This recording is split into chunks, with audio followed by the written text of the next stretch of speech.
Ninsabu fuq id-dajsa P24. Din ta' warajja hija d-dajsa petrol boat oħra tal-Armata P61.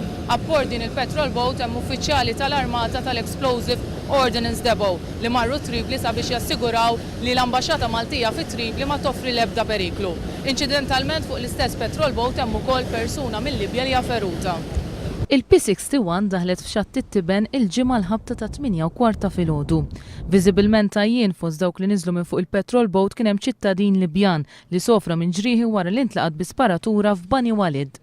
Mal-Libjan kien hemm raġel ieħor jakkumpanjah.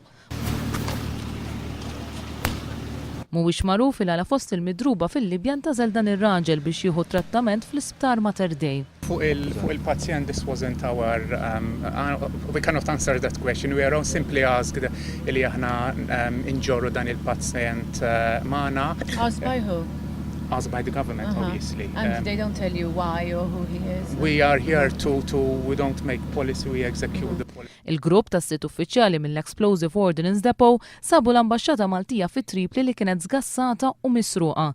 Instabu wkoll xi armamenti żgħar. Xi small arms projectiles li ġew sparati, sibna xi fragments, però splussiv as such ġew fihom ma sibniex. Li kien hemm kienu kollha splodew jew inkella ġew sparati u nstabu sparati.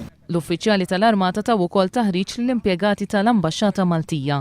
Għallunna li l-atmosfera fi Tripli hija waħda li ġejja normal, iżda għadhom jistemaw sparaturi u splużjonijiet. Nota bil-fors bastimenti minn tagħhom li qegħdin marqin.